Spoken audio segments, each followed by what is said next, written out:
So guys, this COVID lockdown totally sucks. And with everyone caught up at home, our routines have taken a big hit. One of the most imminent changes that we are facing right now is that we have to give up driving our vehicles around.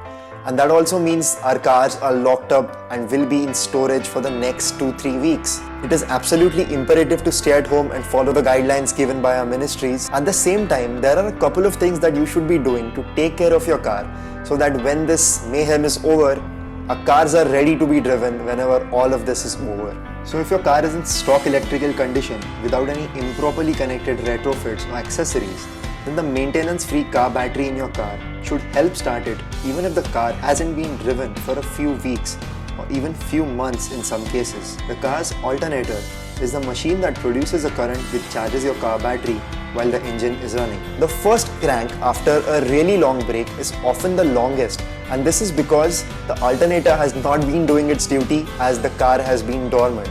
Now as the battery's internals get old, the battery cells fail to retain their charge if the car is not driven regularly. Because of this, there is a good chance that your car won't start up the next time you really need it to start.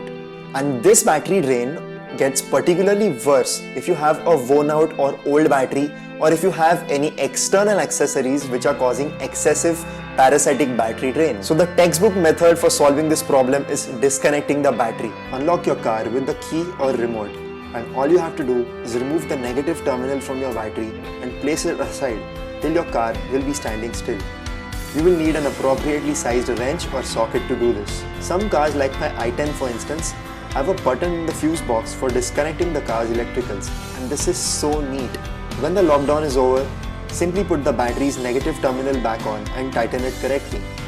It is very normal for the terminal to cause a jump spark when you are refitting the negative terminal, but this is nothing to worry about, nor is it hazardous. The only downside to this is that your car's anti-theft system will not be working while the battery is disconnected, and this automatically makes your car susceptible to crime as there will be no alarm if there is a break-in. You also lose your digital trip meter every time you disconnect the battery.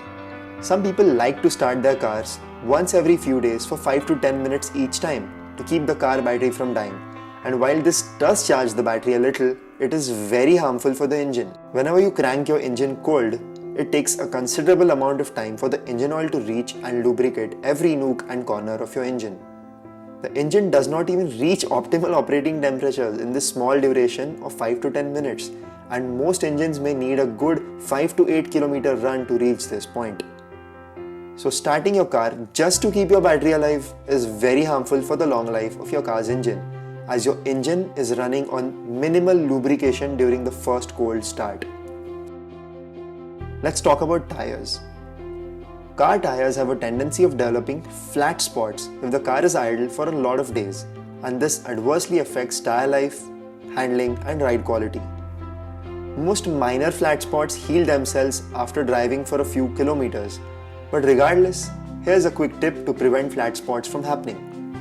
Set the tire pressure to 3 to 4 psi higher than your usual driving tire pressure. This greatly reduces the tendency of creation of flat spots. This can be done using a small foot pump or at the fuel station, but I do not recommend taking your cars to fuel pumps for this thing at this particular time. In fact, this is what is done by most dealerships when they receive new vehicles from the factory and set them up for display. So guys, it's a good idea to release the handbrake in your parking when your car won't be driven for a couple of days.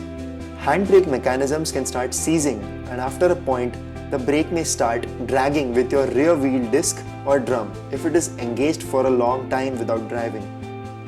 Disengaging the handbrake relieves pressure on your brake cylinders, and this can be done on vehicles with a physical as well as an electronic parking brake. If your car is parked on a slope, then be sure to keep your car in gear and block your rear wheels so that the car does not roll down the slope.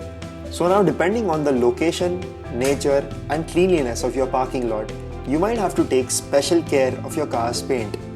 While dust is inevitable in India, it usually doesn't damage the paint coat. What actually causes the factory paint to fade are bird droppings and tree saps. Debris like broken twigs and branches can leave scratches on your car's paint and may cause trim plastics to break, and so it is a good idea to put a plastic cover on your car if you have an open parking lot. But putting a plastic cover has one huge disadvantage in my opinion, and I'll be clubbing it with my next tip, which is also the most severe problem for your car, and that is rodent infestation. So if your parking lot is plagued with rats, then it's only a matter of time until the rats start making their dream home in your idle engine bay. And they don't just live there, but they can chew and rip apart just about anything from plastic trims, electrical wiring, and even entire air filters.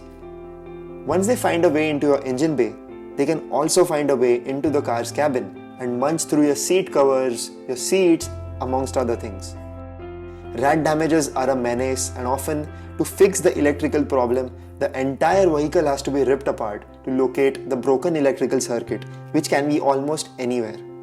So here's a couple of things you could do.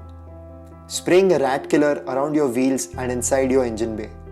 Performing pest control in your parking lot or premise. Using tobacco to ward away rats from engine bays.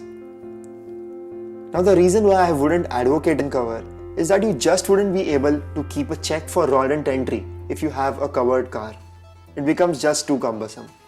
Keeping your car's interior clean and dry is also very important, because if you leave your car moist and dirty for a couple of weeks, then a 2-week lockdown in an airtight car can lead to tremendous growth of fungus and bacterial colonies. This gets even worse if your car has genuine leather on the seats and trims. The problem is severe in monsoons when the atmosphere is humid. A pretty neat way to sort this out is using a bacterial spray like Bacillol to wipe the car clean, and then finishing the task with running the AC, which acts as a natural dehumidifier, sucking the moisture out of your car. Considering the presence of 1,000 viruses which are out there, dust particles, and the pollution that we have around us, it's also a good idea to consider cleaning or replacing your car's cabin AC filter when you start driving the car after a really long break. That's pretty much it for this video, guys, and I really hope that you found the tips in this video useful. Subscribe, stay home, stay safe.